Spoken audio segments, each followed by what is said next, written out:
नमस्कार दोस्तों, एग्ज़ाम सारथी YouTube channel में आप सभी का स्वागत है। दोस्तों, टॉपर्स की कॉपी वीडियो सीरीज़ में आज हम यूपीएससी टॉपर प्रेम सुख डेलू ऑल इंडिया रैंक 170 इनकी हम जीएस 3 की कॉपी डिस्कस करने वाले हैं। इससे पहले हमने इनकी जीएस 1 और जीएस 2 की कॉपी डिस्कस की थी। अगर वो वीडियोज़ आपने नहीं देखे हैं तो आप टॉपर्स की कॉपी जो नाम से हमारी प्ले लिस्ट है वहाँ जा कर के वो वीडियोज़ देख सकते हैं। तो चलिए शुरू करते हैं दोस्तों, ये इनकी जीएस 3 की कॉपी है। हिंदी माध्यम से इन्होंने यूपीएससी 2015 का एग्ज़ाम क्रैक किया था। 170th रैंक थी इनकी, 170वीं रैंक थी। अब कुछ क्वेश्चंस यहाँ पर डिस्कस करते हैं फटाफट जितने हो सकते हैं। तो दोस्तों, पहला क्वेश्चन आप देख सकते हैं कि सामाजिक परिवर्तन लाने में शिक्षा की क्या भूमिका है, प्रासंगिक उदाहरणों के साथ भारत के संदर्भ में चर्चा कीजिए। दोस्तों, आपको ये बता दें कि ये इनकी जो मॉक टेस्ट की आंसर कॉपी है मेंस की, जो यूपीएससी का मेंस का पेपर होता है उसमें भी सेम ऐसी ही आंसर शीट आपको मिलती है, जिसमें ये इसी फॉर्मेट में आपको क्वेश्चंस मिलते हैं। पूरा का पूरा कंप्लीट यूपीएससी का फॉर्मेट है। जो साइड में आपको मार्जिन दिखाई दे रहा है, यूपीएससी की मेंस के आंसर शीट में भी ऐसे ही आपको दोनों तरफ मार्जिन देखने को मिलेगा। नीचे की तरफ आपको मार्जिन जो है वो कम से कम देखने को मिलेगा। साथ ही जो मार्जिन आपको ऊपर भी, क्वेश्चन के ऊपर भी देखने को मिलेगा। अब बात करते हैं कि जो सेक्शन वाइज यहाँ पर इसको कैटेगराइज किया गया है, ये सेम यूपीएससी का ही पैटर्न है। अब जो पहला क्वेश्चन है, इसमें सामाजिक परिवर्तन लाने में शिक्षा की भूमिका पर सवाल पूछा गया है। साथ ही जो प्रासंगिक उदाहरण है उनको भी भारत के संदर्भ में चर्चा करने का जो इस क्वेश्चन में आपको पूछा गया है। तो अब देखें इनका जो जवाब था वो किस तरीके से इन्होंने लिखा है कि सामाजिक परिवर्तन लाने के संदर्भ में शिक्षा की जो भूमिका, ये इन्होंने हेडिंग लिखी है।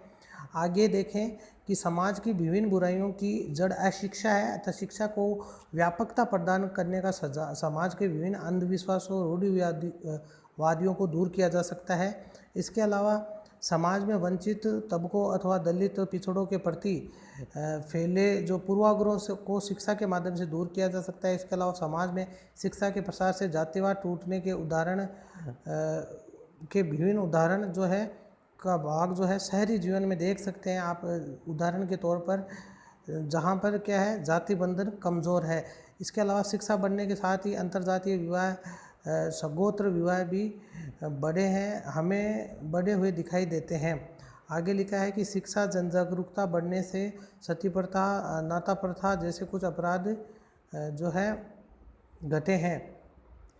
शिक्षा की वजह से अधिकतर सरकारी विकास कार्य उन क्षेत्रों में बेहद सफल रहे हैं जहाँ शिक्षा का स्तर बेहतर है, बजाय कमज़ोर शिक्षा स्थिति वाले जैसे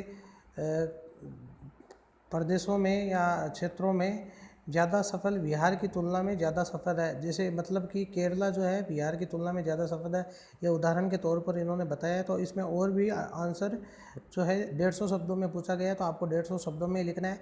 दोस्तों, आपको ध्यान रखना है कि वहाँ पर आपको 150 शब्दों के लिए लगभग एक पृष्ठ का जो है वो जगह स्पेस मिलेगा। 250 शब्दों के लिए 2 पृष्ठ का यानी 2 पेजेस का आपको स्पेस मिलेगा। और 350 वर्ड ज़्यादा जो वर्ड का होता है उसके लिए आपको 3 पेजेस का स्पेस मिलेगा। जहाँ पर देखिए क्वेश्चन नंबर 2 यहाँ पर डिस्कस करते हैं।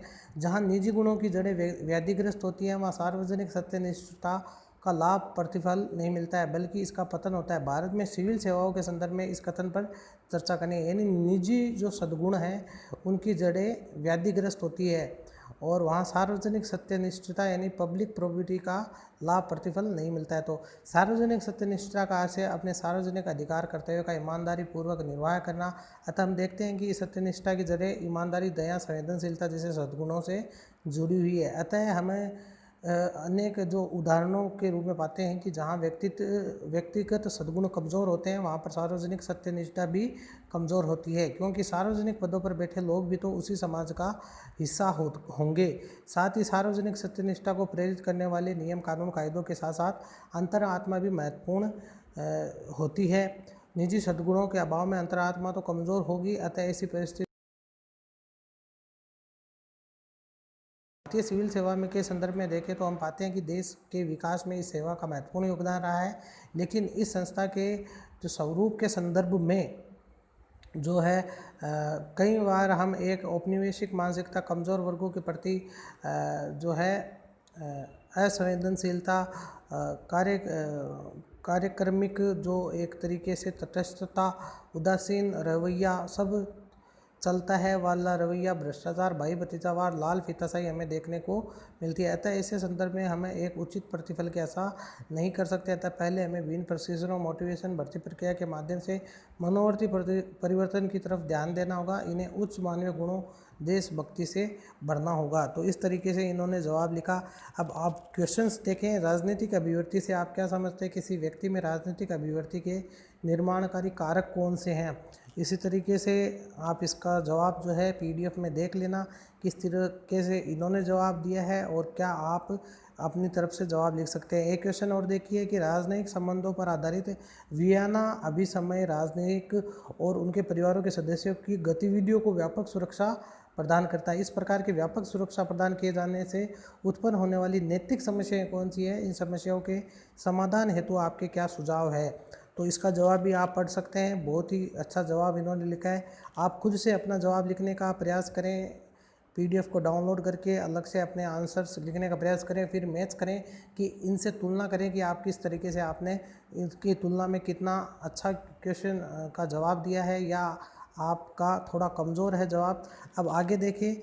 महान नैतिक विचारकों दार्शनिकों के उदाहरण नीचे दिए गए इनमें से प्रत्येक उदाहरण के लिए ये स्पष्ट कीजिए कि वर्तमान संदर्भ में आपके लिए इनके क्या अर्थ है।